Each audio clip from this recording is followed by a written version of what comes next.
Welcome to the Writing with Purpose podcast, where I, Anna Woolliscroft, chat with fellow writers and outdoor enthusiasts about how we can embrace creativity and curiosity to live a life full of adventure that doesn't feel like hard work. I delve into exploratory conversations about my two loves in life, writing and nature connection, as part of my mission to share the well-being benefits they both bring. It's wonderful to have you here today.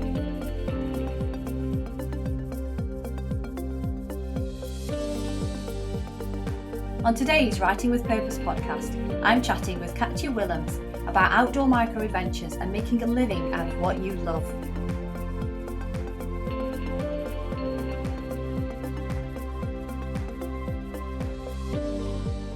Brilliant. Well, welcome, Katya, to the podcast. I'm very excited to speak to you because you do things at the moment in your business and you have all of these these different ideas that I would just love to do myself. So I'm very much looking forward to talking to you, particularly about sort of getting outside and your connection with the great outdoors, because that's a really big thing for me. It's sort of, it's a value to actually just spend daily time really connecting with nature and getting outside. So I'd love to hear from you if you want to sort of introduce yourself and explain what it is that you do with the Microadventures and, some of the ways that you kind of, I suppose, transform's the wrong word, but transitioned your career into something that you just love to do day in, day out. Okay, so my name is Katya and I'm in a microadventure and the business is called Katya's Microadventures.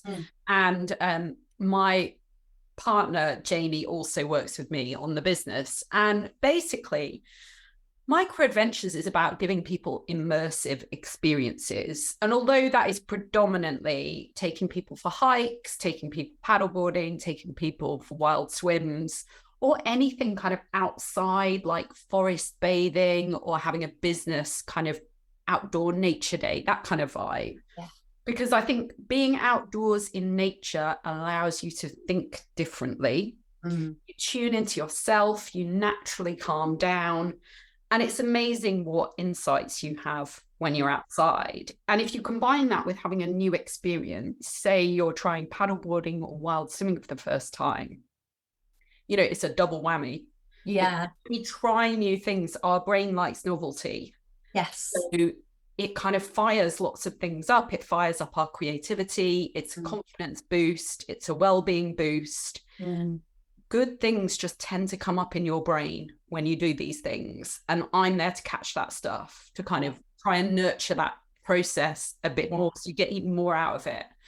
But there's also additional things other than the kind of outdoorsy stuff where I'm just collaborating with all sorts of creative people. Because for me, immersive experience can be craft or cooking or anything really. Yeah. So I've run some Buddha Bowl workshops with my chef friend Ginny, which have been amazing.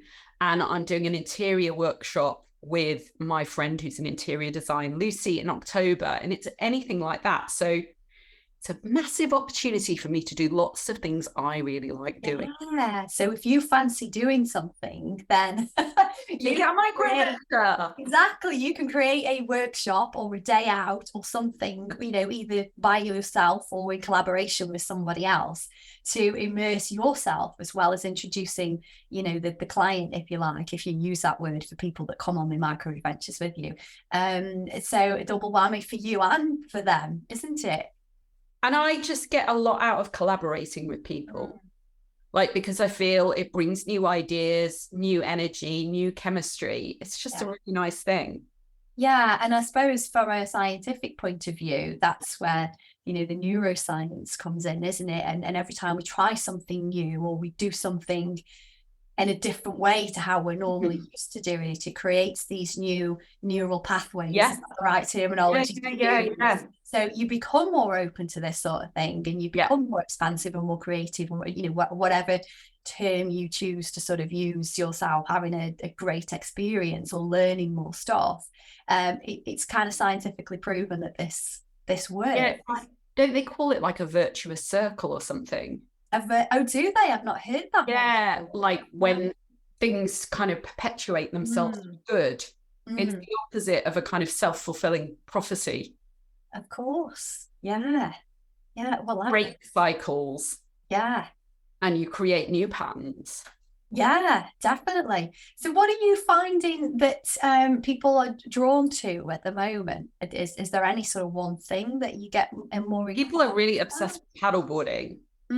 Paddleboarding thing is very new for us because we've only just got the qualification. So I've yet to actually run anything with the paddleboarding. Without fail, people just sort of really want to talk to us about that. So I've got to get an event in the diary soon.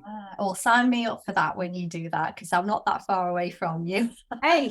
I tried it once about 3 years ago, and it was in October, the end of October, so it was really cold. But the one thing that I would say to people is when they try anything, like well not just that, but I suppose anything, whatever you're fearing, try and do that sooner rather than later. So I didn't want to fall into the water because it was the end of October, it was freezing cold. I thought I was going to have a less than enjoyable experience if I took a dip. But as soon as I fell in, because it was going to be inevitable, I enjoyed it so much more because that fear had gone, and I was just able to, as you put it, really get immersed into what I was doing and enjoying literally immersed. Literally exactly in the water. So it's anything like that is brilliant. And so if I could, you touched a bit about the creativity and you doing all of these new things to enjoy yourself and try things yourself. Is that how you stay creative, by trying new things and getting outside? Is it? I think it's really funny because I worked at the BBC for 10 years. And for a lot of that time, I was like, they're creatives, the program makers. I was personal assistant. I'm not. I just like being around creativity. And increasingly at the BBC, I started running a lot of events, more and more involved in being creative. But I still didn't quite see myself as a creative. And 7 years ago, I left. And I turned 40 and I was like, I just want to be creative. I want to be creating myself. It felt it's like a calling. I have to do this. I was very creative as a young child. And then it just kind of got ripped away from me. When you go to secondary school and it becomes all about kind of academic stuff. And like when I was at primary school, it was just everything to me. Writing stories, drawing pictures. I was really proud of being just so original. Whatever I came up with was really different to everybody else. And I loved that. And I think there's something about, when you get into your 40s, I think you start harking back to the younger you, the kind of 10-year-old you. And I just needed to see if I could create. Started a food blog. And got a really, really good response from people about my writing and my pictures and the journeys I was going on with the food blogging. Like I did loads of challenges and stuff. I think it all started from there, and just increasingly on my business journey, creativity has been at the heart of it. I've just always had to, in the last 7 years, be doing things to just immerse myself in creativity. And it's almost been at odds with me earning money. Like come before the bottom line. And sometimes I'm like, what am I doing? I'm getting more money. But I look back on those 7 years and I just think, wow, it's been amazing. It's been so rich. And I can see how much I've changed, how much I've blossomed, how much confidence I've gained from doing all these things. And creativity makes you feel alive. It does, So although you say you reached your 40s and it was that last 7 years are probably some of the happiest years of your life, because you were, I guess, kind of being authentically you with being creative. And I totally agree with you when you say, there's a certain point at school when you kind of lose that childlike playfulness and that enthusiasm to explore, and it's almost like it's not beaten out of you. But with the education system, you've got to perform, you've got to do all these subjects that you're not really interested in, like mathematics and some sciences. I say some because I always quite like biology, and there's certain things, isn't there, that you have to do, you don't want to do, and it's very constrained, and you've got these boundaries that you've got to operate in, and it really does just quash your creativity. Yeah.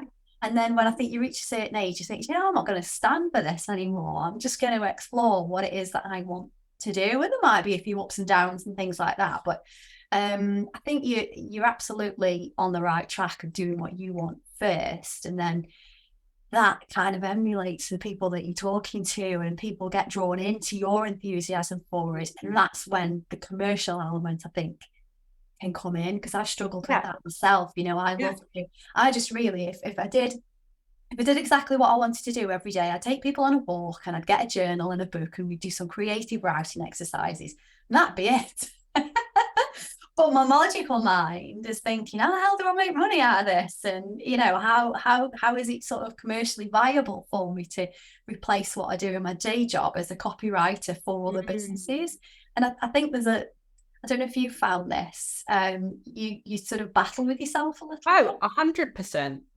100%. And I have good and bad days about it. Yeah. Today, 100% a good day. Yeah. I'm going to take on the world. Yeah, which is what we should be like every day, isn't it? Yeah, and I think the success needs that belief, doesn't it? Yeah. And because you had didn't you go and see a coach at some point? You had I'm always a visionary exercise. Was that not your about the sort of? Yeah. I was working with a coach, and she got me to do an exercise about what I saw myself doing in 5 years' time. And I'd just been to Mull, and I'd been hanging out with an adventure guide there, someone that I met when I was an Instagram coach. He had an Instagram account, we'd become friends. And when I went up to Mull, he was like, let me take you on an adventure. And I heard all about his story. He was in his 50s. He was from Sevenoaks, and he'd owned a load of camera companies or something. And I just got fed up of it 5 years ago, sold them all, and trained as a mountain guide, and moved to Mull with his girlfriend and set up there as a mountain guide. Yeah. And his life was a lot simpler, and he absolutely loved what he did. And it just emanated out of him. Yeah. So happy. And Mull was so beautiful. It really inspired me and my partner. And you just saw that there was another way. Yeah. And I think that fed into this vision that I created with my coach of me and my partner running a micro-adventure business in 5 years' time. Because already my life had got quite adventurous. Yeah. Since I've been running my own business for the last 7 years, it's enabled me to go out in the Peak District a lot more, try lots of things, wild dipping, whatever. And I sort of just have such a need to be in nature. And I noticed when I took Instagram clients out with me in nature, we came up with better results. Yeah. Oh, wow. Yeah. Kind of like, maybe there's something in this. Maybe I could do something with this. Yeah. And it was so wonderful doing that vision exercise, because after doing that, I was like, right, I'll set this up in 5 years' time. And I started making moves towards this micro-adventure future, but without feeling under any pressure. Yeah. So I was like, all right, I'm going to take up paddleboarding. I'm going to try a wild camping. I'm going to connect with lots of people online who are into this kind of, more wilderness lifestyle. Just started trying lots of things, buying bivvy bags so I could sleep out in the open. Not done that yet. Yeah. And then last June, my dad died, and that brought up a couple of things. Firstly, it kind of focuses your attention quite a bit about what matters. And I was like, do you know what? Instagram coaching, not really enjoying it. It was sucking the life out of me, to be honest. And I finally, things like death help you just admit things like that. Yeah, it's help you to see things that are probably less clouded. Yeah. And in more clarity would be a better way to say it, wouldn't it? And the vulnerability and preciousness of life as well. Yeah. And also because I spent quite a bit of time away from Instagram sorting out his probate and all the rest of it, and around his death, I was like, this is great. Yeah. I mean, the situation was grim, but having the excuse not to be on Instagram constantly was like, oh my God, what a relief. And also because I got a bit of an inheritance. So I was like, Yeah, a little bit my of a coach, step.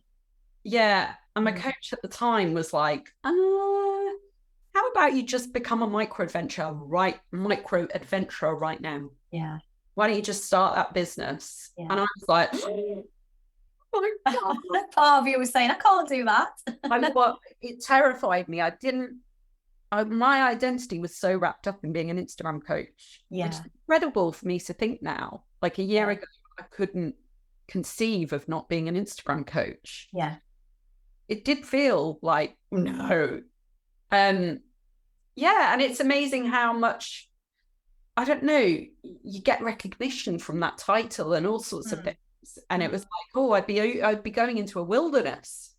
Yeah, it's almost like letting go of a certain part of your identity, isn't it? Even though you're fighting to do that and seek out freedom in a way. Because it being an Instagram coach, I can imagine there's probably quite a lot of, you've got to be there every day. You've got to show up, and really, is that for you, or is that for Instagram, and is that the followers on Instagram? Who are you showing up for, and not necessarily yourself. So there's quite a lot of uncertainty about the future. But I guess, by doing it now, as your coach was saying, you're exploring and experimenting while you're then turning that into a business. Yeah, and I mean, it felt terrifying. I felt like I jumped off a cliff. Yeah. I was just like, who do I think I am? At that stage, I didn't even have insurance. Terrified about doing the risk assessments. I didn't know if I could get insurance. Yeah, I felt like a massive imposter. And yeah, for quite a while, I was just like paralyzed with fear. But I think that's any big change, you're going to experience that level of fear. And that's a sign it's a good thing. Like, if big changes were easy, but like they wouldn't mean anything.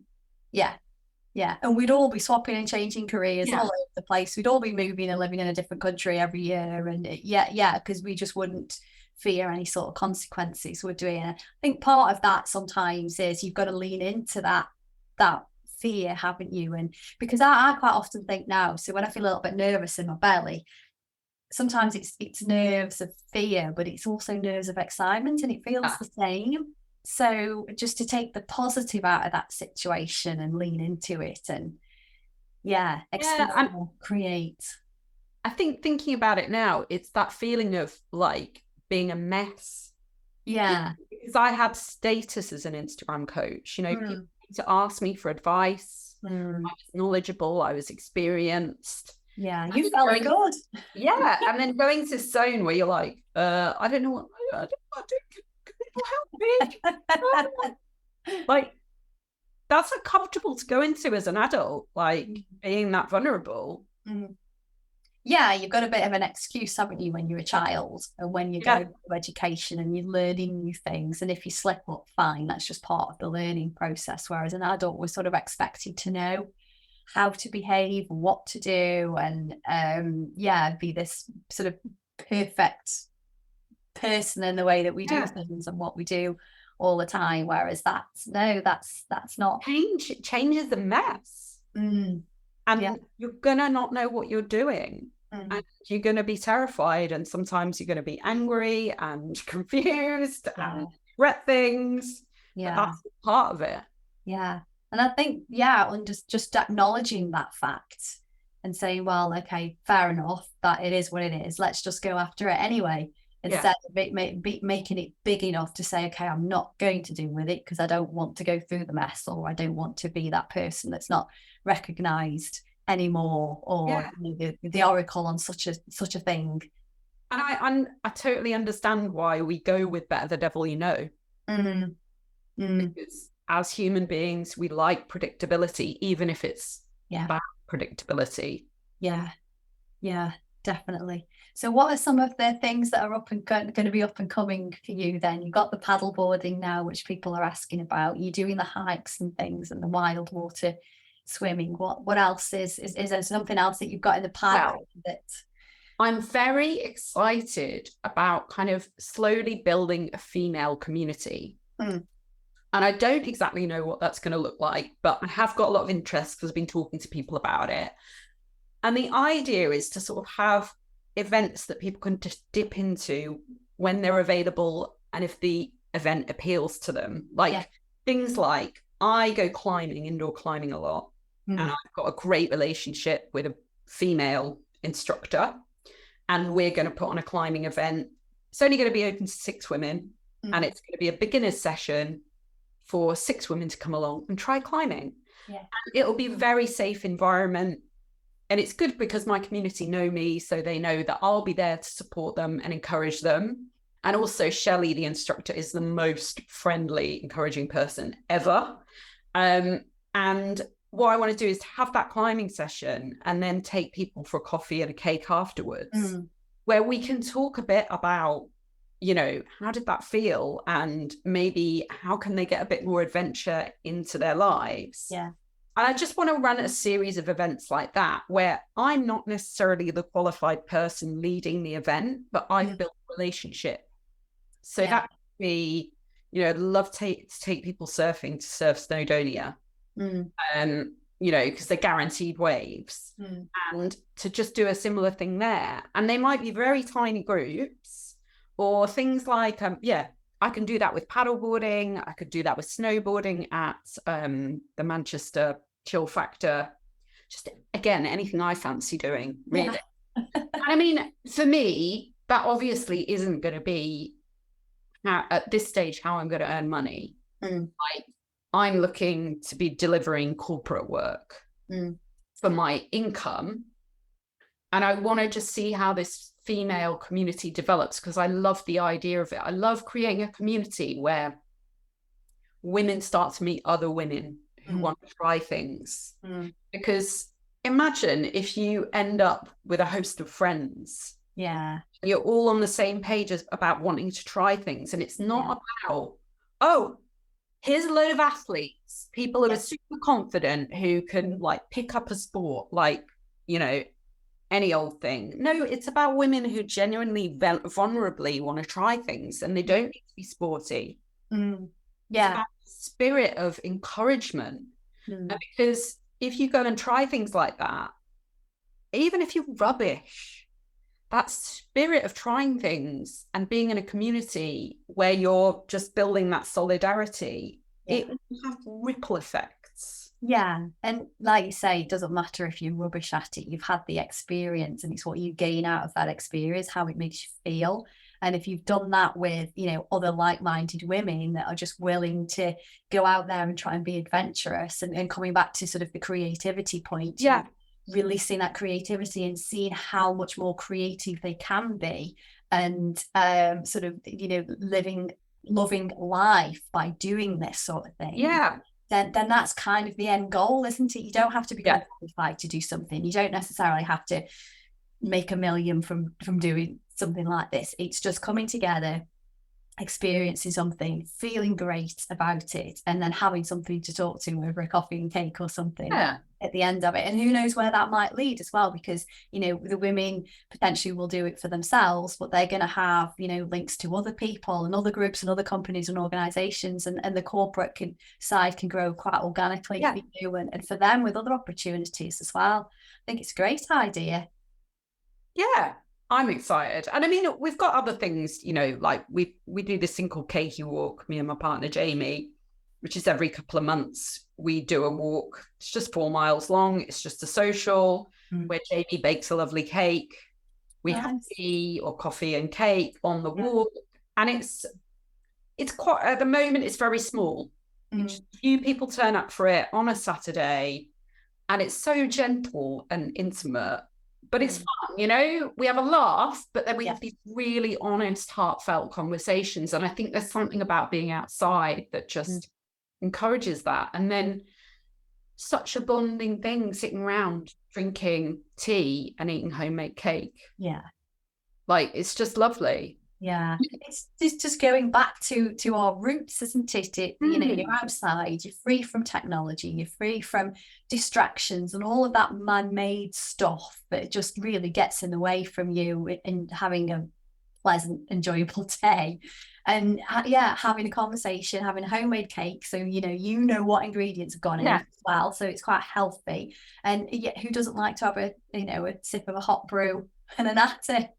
And it's amazing how simple that formula is, and how powerful, and the sheer joy and confidence boost of bonding with some new people. It's just incredible. Yeah. I did an experience in April where myself and a friend, we went down to Cornwall, Devon, sorry, and we did an eco psychology course, like therapy. And it was 3 days camping, and we were just immersed ourselves in the countryside. So everything was switched off. I mean, there was no signal anyway, even if you'd have tried. And we just went out, we did different exercises. I think there was 9 or 10 of us in total anyway. And yeah, we just bonded. Some of them were foragers. So they gathered a lovely salad for us one night that we had with some pasta. And I think you're just able to sort of almost access, I don't know if different parts of your brain is the right way to say it, but you kind of access different areas to you just talk. Yeah. You find that the conversation is just completely different to if you were to go to a cafe and have a cappuccino or something with someone. It just seems to be a whole lot more there. And I think, it calms your nervous system down. You feel safe. You're able to open up in a more intimate way. And as human beings, we just need that. We need to feel seen. Yeah. And safe and supported. And it's just like the formula is so simple, yet it's so lacking in our lives. It is. I've started to really sort of notice how much of a distance is starting to form between kind of outdoors, Mother Nature, if you like, and the modern Western way of being. And I think there's certain people, like you and me, and probably people who are even more extreme, that, strive to really get back to our roots almost. And then there's other people that just can't be arsed with that. And, they just want the latest gadget and to make life more convenient. And it's sort of, to me, it's not natural. It's not how we evolved. Yeah. And I think I've just gradually, over the last 7 years, just immerse myself more and more but it's been a very subtle process. And I just think, I don't know, it's an addiction, isn't it? Like, and it is, and I look at how I used to live, and I was like that. I was addicted to all those kind of trappings and stuff. And I think it just takes education and exposure to kind of wake other people up, because we all need it desperately. Yeah. We all need a cleanse and a detox from the digital world or just the modern world, because it's, everything is just moving more away from the natural side of things, of convenience foods that we eat, the way that we buy things. We could just sit down all day, couldn't we? And everything that we need could come to us. Yeah. We wouldn't have to do anything. So I think for some people it's kind of it's hard almost to get outside and to make an effort to try new things, because there's so much out there that makes it convenient for us not to be in that frame of mind and just to have things come at us. That there's got to be scary. It's scary for a lot of people, and I think I forget that as well, because I think even before I wasn't so into the outdoors, I think my upbringing meant that I wasn't scared of the outdoors, because my parents didn't own a car. My dad, to be honest, was quite feral. I was just thrown into it. Yeah. So I think I'm not scared of insects. I'm not scared of dirt. I'm not scared of unfamiliar surroundings. And actually, I think a lot of people aren't very exposed to that. So it can be quite scary. And I think that's something I have to be empathetic about.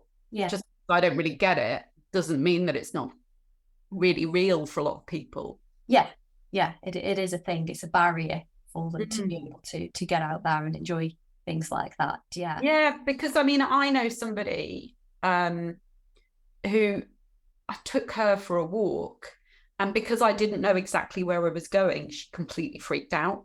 Oh, right. And I was like, well, we can actually see the campsite where we came from.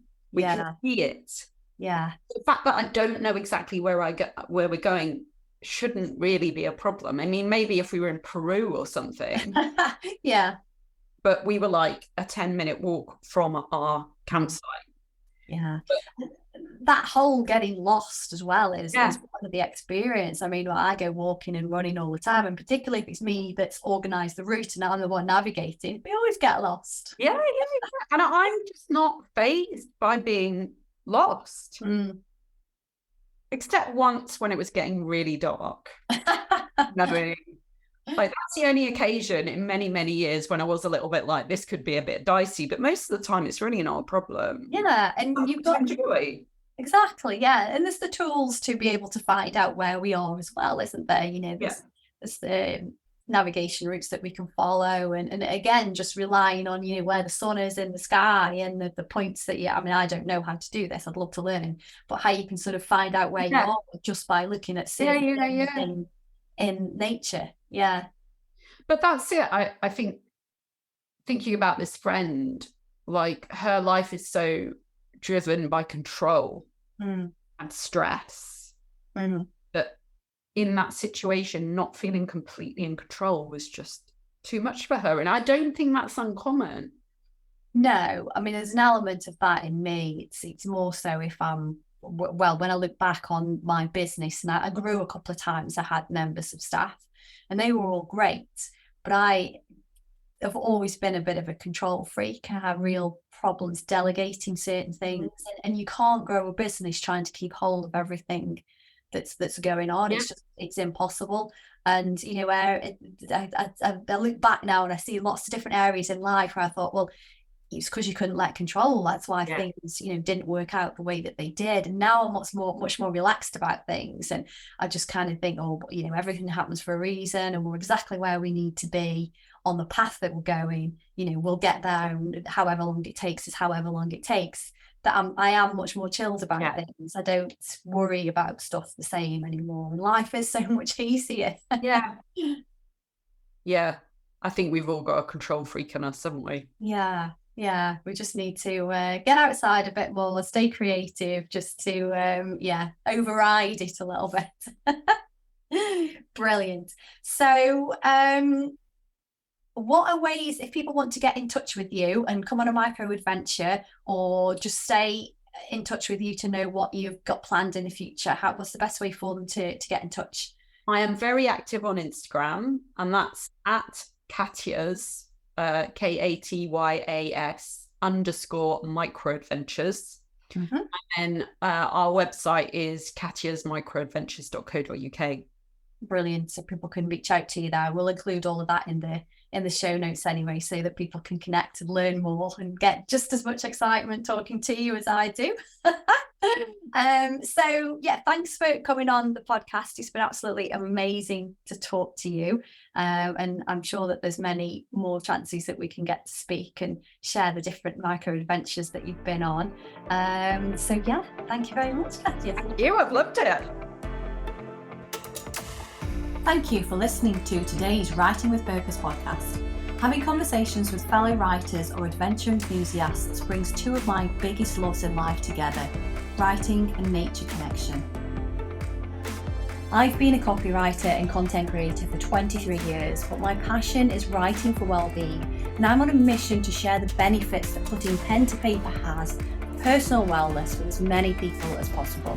If you want to learn more about writing for your well-being and journaling techniques, please connect with me in my Facebook group, Journaling with Anna.